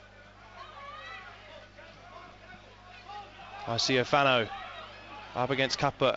Fano straight at Jääskeläinen. Yeah, again, good shot. Came in onto his right foot, hit it well. Straight at Jääskeläinen. Immediately Josh Casey is talking to someone. I think it's Dan Moss. Is it? Yeah. They're desperate to keep this tight at the back. Hammond brings it down with his left thigh and wins it on the ground as well. Williams now on the turn, finding Akinola, who's short. Gives it back to Morgan Williams, the Welshman. Reece Brown, first touch since coming on, takes it around the defender beautifully. Reece Brown across the face of goal, looking for Hammond. And hacked away by Mackenzie. Beautiful touch from Briscoe, but it's too strong for Williams. Collected by Cuthbert, and back now with Casey. Casey direct to Lewis. Back to Casey. First time ball to Brown. Decent touch. Reece Brown You can hear the screams of Darren Sale down below us as Casey now plots a path between two green shirt. Casey goes all on his own here. Casey, has he just overrun this? No, he hasn't. Asking for Dan Moss to come into the game. Ince is there to tidy up, but loses out. Kresniki is stealing it back. Shadowed by Dan Moss, who just simply won't go away for Arj Kresniki. Briscoe. Akinola flies in. Yeah, that wasn't Dan Moss. That was actually Rowan Ince's ball was poor there. Short of Moss, who was left playing catch up, but eventually a throw to Hemel in their own half. Lovely touch that from Reece Brown. That's what we've been missing from Reece Brown, isn't it? He just ghosts past players and then put a lovely little ball in at the near post, but well defended by Hemel. Woking would love to find a third. To wrap the tie up once and for all. Brown, beautiful turn between two green shirts, wins the free kick. This is the Reece Brown of old. I know it's only been a couple of turns and manoeuvres, but one or two Woking fans were sort of arguing the case. Does Reece Brown look as interested as he was last season at the start of this one? He's come back after a little layoff, and he looks sharp, he looks ready. That's ridiculous. I don't think players are like that. I think they go through patches where it works, patches where it doesn't work, but someone like Reece Brown, he's not interested. It's and we've seen some lovely touches from him. Yellow card for a JE. Yeah, it's great to see him back, isn't it? It's been missed. Of course, Woking struggling for goals. Of course, with no Gregor Cox or Brown, it's great to see them both back. And Reece Brown, who was such an excellent signing, wasn't he, last year? He really was. Yeah, fantastic. He scored a few, hadn't he, with Wealdstone, and came in and just added that bit of... And I think that's what Woking have been lacking. They've been very direct, very strong. Here's Brown now on the ball. Yeah, went direct there, didn't they? Hemel get the ball clear. Akinola body checks Williams, who's been the pick of the players, it must be said, for Hemel. Bailey Brown probably another, but his evening got cut short at half-time. Ammon gives decent chase to that and keeps it in play. Finds it to his striking partner, Reece Brown. Brown infield on Ince. Ince back to Brown. Flag stays down. A JE is there. Moss now gliding forward. Won't give this up. Dan Moss still going. Looking for Lewis. And eventually they get it away through Newton. And then Mackenzie. But straight to Casey. Oh, and that's a naughty challenge from Mackenzie. He went straight through the Woking captain. It stays down. I think he's all right. Yeah, Casey's going to be okay. There was a yell, and he's now looking at Mackenzie and saying... He obviously feels aggrieved that there's been 2 or 3 of those, but... Trying to listen in to some of the instructions from Darren Sale. Might be a formation change in a few moments. I know Charlie Wakefield is ready to come on, and the change is about to take place. Who's going to be withdrawn? Are they ready for the substitution? The referee's asking the player to come off, and it is Morgan Williams. Yeah, he's done very well. Another player on a yellow card being withdrawn, but again, it's another one of those confidence players. As soon as Woking got in front, you could see him calm on the ball, and again, he's a very, very young player with big ambitions for the future, I'm sure, but he knows what he's getting from his time here at Woking. Senior football, which every young player requires at an early stage, and a decent performance. Very, very good performance, and I think with players like Williams and Brown, you see something that Woking have been lacking in recent weeks, which is just that bit of flair, the ability to, leave a man for dead or do something unexpected, and not criticising any of the other players, but it's been a lot of those players who've been missing. Yeah. Casey for the resulting free kick that he won. Headed clear by Hill. There was a change also for Hemel, which we'll come to, because here's Wakefield darting into the box. Wakefield chipped it towards the back post, but the keeper did really well, but he's lost out. And he's claimed it at the second time of asking. He gets the ball clear. Hemel change. Reece Grant has come on to replace Tyrese Briscoe. It's the other substitution from earlier on that is chasing this one. Icio Fano was out-muscled there by Moss, who puts it to touch. Yeah, try to get a deflection. He did well there, Dan Moss, to shield the player, and then tried to win the throw, but it ended up Hemel were too clever for that. Clearing just over 1,000 here tonight.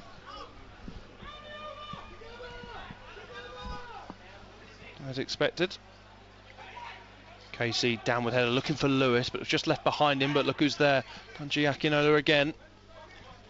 It's almost like a second row and Ince running around out there at times. Josh Hill will be happy to see that the throw has gone his way anyway. Yeah, and so far the 1,000 fans who are here will, I'm sure, have enjoyed the evening, and if it stays like this, we'll definitely have enjoyed the evening. It's been good to see Woking on the front foot, good to see Reece Brown, Charlie Wakefield coming back, good to see Morgan Williams playing well. And they're 17 minutes away from a home win, which of course didn't happen in September, nor happen yet in October. Lewis now on the charge. Challenge was decent from Smith. Woking were waiting for the flag that the ball had gone out.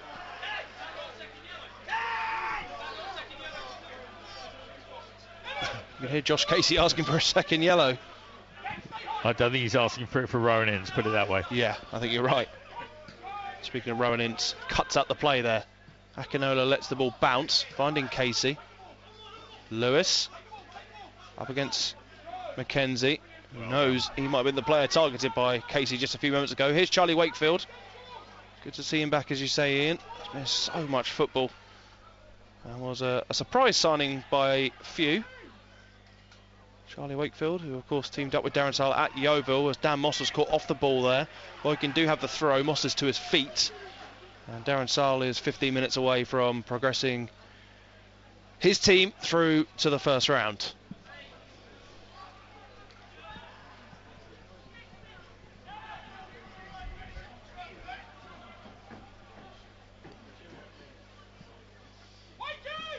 Ammon still working so hard.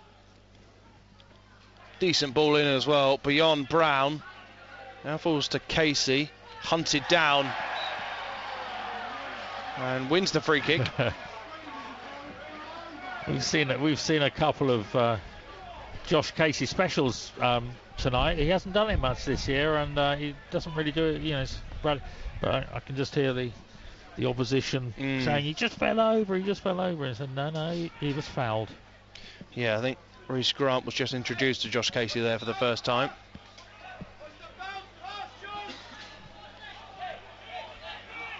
Two-man Hemel wall. And this free kick in a dangerous area, but 4 Woking players back. Obviously, you know, keeping it tight at the back. Lovely turn from Brown, plays it infield to Lewis. Dennon Lewis still charging forward. Oh, left it for Ince, but I think Ince got in his way. Rowan Ince, who's on a yellow card, has just pulled down his man. Looks as though he's going to be able to continue as Hemel play it quickly, looking for Icio Fano. Wonderful touch. Header clearance by Cuthbert.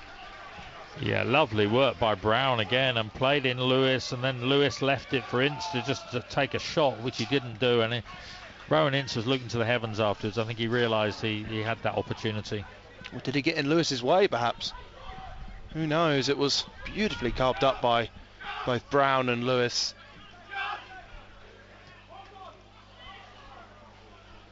Moss loses out to Krasniki. Low ball in. Cuthbert's there. So too is Casey, who hammers it away.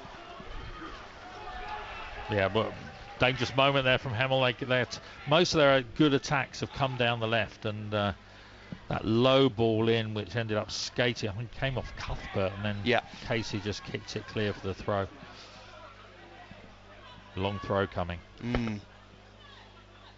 Wasn't the longest by any means. No, it was a bit of a... I think that's Trade Descriptions Act would say that didn't really qualify as a long throw.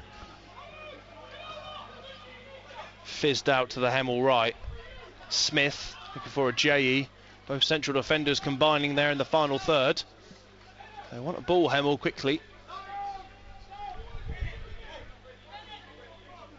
Too sure what Brad Quinton is shouting about. I think he wants to make the third and final change. I didn't quite see the number, but whoever it is big. Wonder if it's Bailey Brown coming back on. It isn't. It's as though Joe Ray's evening is over. Waiting to see the number of the player coming on. Don't want to guess it. I was going to say, oh no, goodness me. Well, we haven't got the number.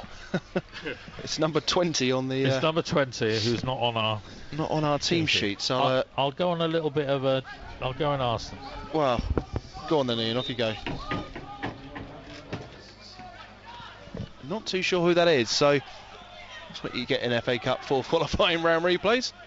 Players who are not even on the team sheet. Number 19.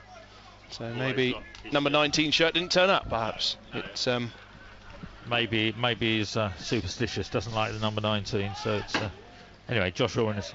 Yeah, Oyunson is on, and Joe Ray is off. See, that would never happen in the Premier League. Well, that's what I was just saying as you were off mic, that this really is the beauty of the FA Cup. Fourth qualifying round, you get players that are not even on your team sheets. And got no names on the back of their shirts. No names on the back of some of the shirts. Oh, so helpful. Brown rising high, as is Akinola. Hammond over his head. Be a miracle if Lewis keeps that in. No, but there's a good stuff from Woking, just not allowing Hemel to get any rhythm, keeping it tight.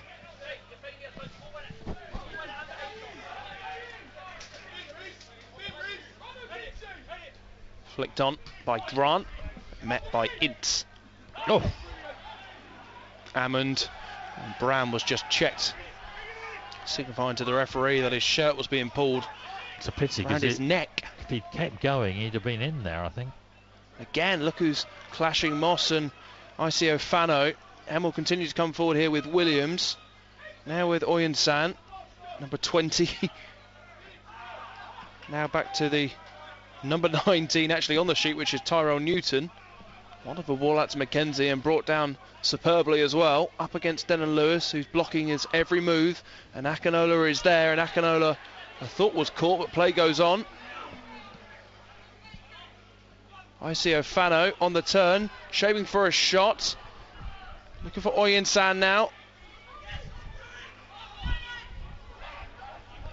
Akinola's there. Brown couldn't turn on Newton. Ince is there, lofting it out to Moss, or Wakefield rather. And Wakefield's done really well. Yeah. And finds Reece Brown as Hammond and Lewis forward here. Oh, and Hammond would have been offside, I believe. But good work by Charlie Wakefield. I think he's done well since he came on. He's looked good on the ball. ICO Fano on the charge again, up against Cuthbert. Casey shadowing the moves of George Williams. Cuthbert's done well. Back to Newton. Now with Mackenzie. Switched out to the far side. A sneaky, poor touch. Flag went up anyway too. Good spell from Hemel Hempstead there, and they're playing it around. Again, not managing to get any shots in, but you know, they're good on the ball, moving around, playing in the triangles, just very mobile. But it's great watching someone like Scott Cuthbert against someone like Yaki Afano. So Greg Taylor's going to finally go in the book, this time for time wasting. I think I may have given out some wrong information as well. I think it was Chris Smith who was withdrawn, not Joe Ray. Joe Ray is still out there. So I think it's Chris Smith who's come off. We'll get that checked in just a few moments, but it looks as though... See, that would never happen in the Premier League. It's very true. Hempstead have come to a back foot. I mean, it helps if they the do right... have a few monitors. Yeah, I mean, it does help if the right numbers and names are out there, I guess, as well. Hill with the header. ICO Fano looked as though it came off his hand, but accidentally, according to the referee, who was no more than 2 yards away from it. And here's Casey now galloping forward, offloading to Lewis. Wants to give it back to Casey. It's blocked by Mackenzie. Yeah, well done by Mackenzie there, because Woking were looking threatening there.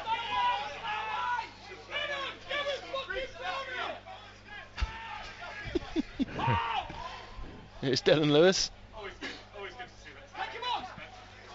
Casey supporting, but Lewis goes himself. Found his channel blocked. Akinola opening up his body, looking for Hammond. That would have been some goal. But it wasn't. It wasn't. Yeah, that's the easy way of saying it, isn't it? King plays it quickly. It's now or never really for Hemel if they're to stay in the FA Cup. Moss to Casey, bounces off Grant, who's through here, an unmarked outside of the boot cross. Taylor is there, falls to Williams at the back post. Taylor's there again. Great interception there by Greg Taylor. And then Dan Moss clearing it to Brown, who's isolated. It's just though it came off a hand of McKenzie, but Brown continues, all on his own. And he's forced to throw. Excellent play from Reece Brown. Yeah, he held it up well, took on the players. Then when he saw the tackle coming in, jumped over it to get the throw. What you want really from a striker when, you know, you're very isolated, there's nothing really on.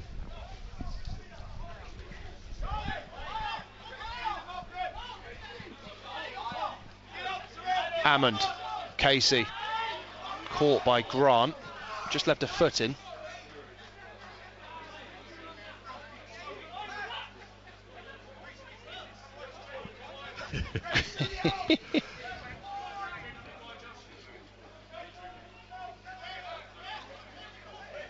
Referee asking Josh Casey, do you need treatment? Straight to his feet. Wants to play it quickly as well, but he gives it away to McKenzie. Lovely cut in on Denon Lewis. Now with Ray, back to McKenzie. Taylor's there. Ray thrashes the ball forward. Up rises Grant, beaten to it by Casey, who may have given him a little nudge. Now with Ray. Casey, decent clearance. Up rises Hill. I mean, Brown, well, Hammond's now joining, but Brown really up front on his own now as Woking looking to see this game out. Yeah, Hemel coming forward, knowing that they need to get something here. I think Woking will happily play on the counter-attack for now. Newton cutting it out. Hunted by Akinola. Williams, his turn. Slipped by a JE, but it was a really good ball. Flag stays down.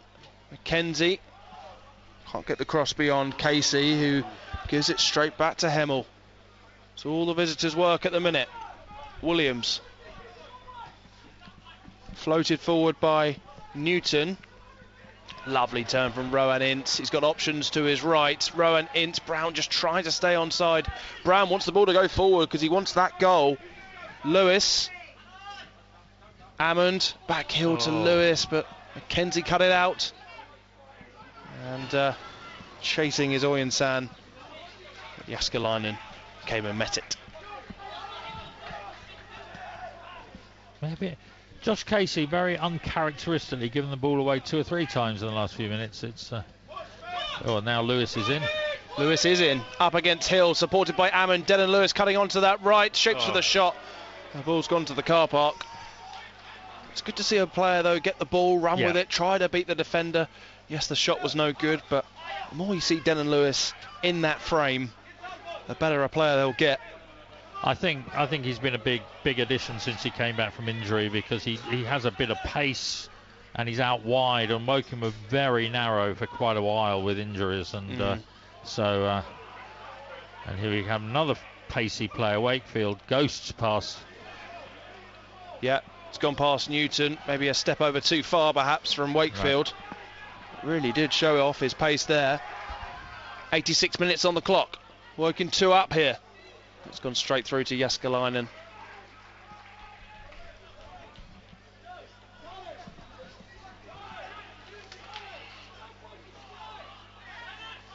Brad Quinton looking quite frustrated. I wasn't quite sure whether it was with the referee or with his own players. Just feeling that long ball through really came to nothing. Hammond gets the flick on. Hill will chase. He's got Reece Brown all over his back. Newton, who has seen plenty of the ball tonight. Square ball to Ajayi now. Assesses what he has ahead of him. Looks down the Casey corridor. Foul there. A possible hand from Newton. Someone yelling at it, come on, get to the ball. Well, You can't, as we've said, and when you're on a yellow card, you can't risk those 50-50s at that pace. Impressed by Hemel, though, it must be said. Yeah, they are. I think they play really nice football on the ground, not the biggest side, and possibly lacking a little bit in front of goal. Yeah, I think that's the one obvious assessment we can make of Hemel. They play very good football. Been impressed with Terrell Newton, Bailey Brown in the first half, and ICO Fano in the second half. But the pick of their players for me has to be George Williams, who had 2 great opportunities. Let's not forget to get this game back to 2-1, and possibly could have been 2-2 at the time. But at the minute, they are hitting a blank for the second time against Woking, albeit this time Woking are up with the 2-goal cushion and are heading into the next round of the draw. You feel a little bit of the zip has gone out of Hemel's play now. I think they've accepted it. I think long balls going in, which being overshot, skimming out for goal kicks, and I don't know what we'll get. Maybe 6 minutes at a time. I'm going to go with 4. I don't think there's been too many stoppages. Of course, there has been 5 substitutions. I'll go with 4. It's come a new game here on BBC Radio, sorry. Guess the additional time. Up rises Lewis on Hill. Newton has it again, now finding Williams.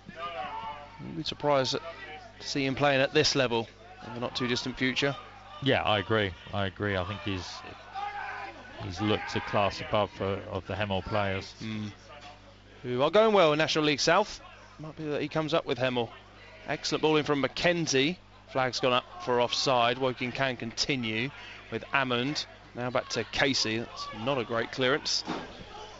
But anywhere will do for Woking at the minute, as we're into the last 30 seconds of normal time. Now this is a worry. Rowan Ince has gone down. He's just pulling up his socks, so I don't know if it's just a quick breath, tactical. They have got O'Connell and Wilmot on the bench. Physio's coming on, so it is worrying. He's not in pain. I don't think you do a tactical one at this time, so whether he's tweaked something. Charlie O'Connell will come on for him regardless. Josh Casey is the recipient of the Man of the Match award. What are your thoughts on that one, Ian? No, he's done well. He has done well, and he's done well over a number of games, really. And a few of us were talking about him before the game and saying how much his game has developed in the last 2 to 3 seasons. And he's perfect, really, in that sense. He's what you want. He's a fantastic professional. Unless you're on the opposition. Yes, of course. When he's totally annoying. Yes, he's a fantastic professional, isn't he? And certainly a player you want on side. You're spot on as well, Ian. 6 additional minutes added on, of which we've had 30 just doing the substitution. So Charlie O'Connell isn't number 15 anymore. He's number 27 for Woking. My thinking on that is young ref, assessors in the thing, FA Cup, wanting to impress, and they're tending to veer towards. Charlie O'Connell's got to come back off. Not really too sure why. Have to wait for the board to go up. How bizarre. Yeah, but he'll get a tick in the box for that, the referee, in the assessor's box. Goodness me. So, 6 additional minutes, and we spent nearly 2 of them messing around with a substitution. Yeah, to be fair, he should probably have at least another minute on. Yeah, absolutely. So can Hemel set up the grandstand finish? Decent flick on. Hammond goes flying in and then rifle clear from Wakefield. Lewis gives up the chase.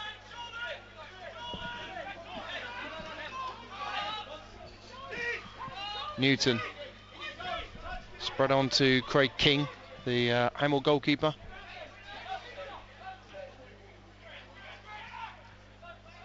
Taylor's header. Brown. No nonsense challenge from Oyen San. Yeah, Brown didn't really jumped out the way, really, didn't he? Really go in a Rowan Ince or Scott Cuthbert manner. Mackenzie won't get on the end of that. Yeah, searching ball, but too hard, zips off the pitch, and Mackenzie thumps the ground in frustration. So goal kick all Jääskeläinen will take. Woking, reminder, are in action on Saturday. They go to Victoria Road, the home of Dagenham, before a trip to Hampshire, where they face Eastleigh, and they end the month here against Bromley. Big game coming up here at the Laithwaite. Big few weeks for Woking. Every game's tough, and they'll look to return to the winning trail in the league. As Wakefield's gathered onto this one, falls to Reece Brown. Can he score and cap off of the perfect evening? Brown still going, surrounded by green shirts. Denon Lewis selfishly. Hammond. And eventually Hemel get it clear. Asiafano slips. Reece Brown just couldn't get out of his feet. Found Denon Lewis unselfishly, I should have said. And the chance goes begging. Flag's gone up. Ball has gone out. And really good to see there. I mean, Denon Lewis had a shot one end, and then when there was a break on, because Woking did get sucked forward a little bit there, and he was herring back, and now has his hands on his knees. But good effort, good effort. Hemel in action on Saturday. They travel to Crabble to face Dover, and Brown is through on goal here, waiting Denon Lewis to arrive. Reece Brown might have to go on his own. Cuts back infield. Reece Brown still going. Just loses his feet rather. Akinola there. Now with Casey.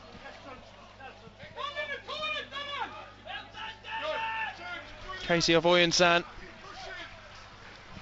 He played 4 of the additional 6, but as Ian says, add another one on probably.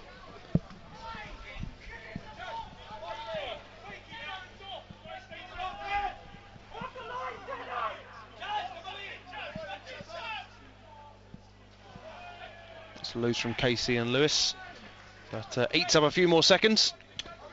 I don't think they'll be too worried. I think it gives them a chance to get back, get their shape together, and see out these last few minutes. Clearance from the goalkeeper. Casey rising again. He has been excellent tonight. Ammond as well, and he nicks it off the defender. Ammond now charging forward, but gives up his run, if you like, goes straight to the corner flag.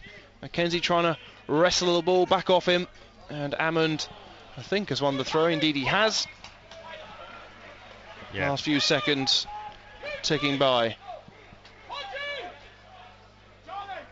Word about the Hemel Hempstead fans. Good number come tonight, considering there's a lot of other stuff on and so on. And they put up a good show, Hemel, in these 2 ties, and could have gone the other way very easily.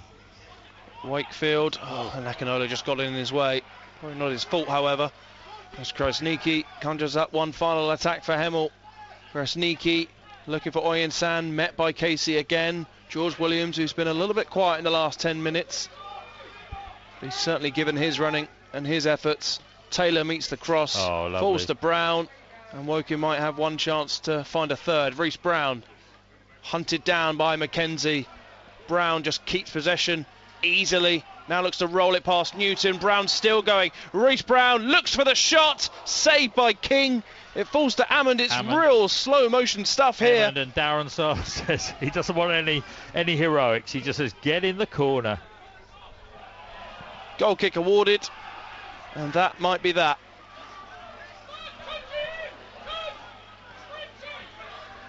Up goes Cuthbert. Loses out to Oyensan. Taylor's there to back him up, however. Akinola's header. Beaten to it by Williams. Akinola just caught his man there. And it's a very, very late yellow card. 5th Woking player to go into the book. I think it was a lazy challenge, wasn't it?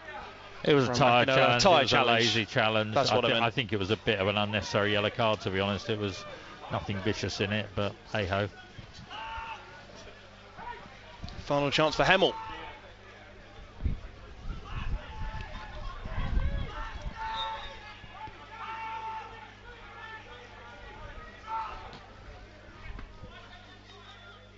Cuthbert rises first on the turn. As Oyensan, Ray's picked it up, corner of the 18-yard box. Krasniki now shrugging off the attentions of Wakefield. Krasniki rolling the ball past Wakefield, but Dan Moss is there to support. Rebounds off Krasniki. It will be a Woking throw right over on that far side by the corner flag. the win is very welcome if that is what it is, and it looks like it will be. But the clean sheet, I think, is just as welcome. I think Woking defended well, albeit Jääskeläinen, and it was a good save. It was a good save from Williams.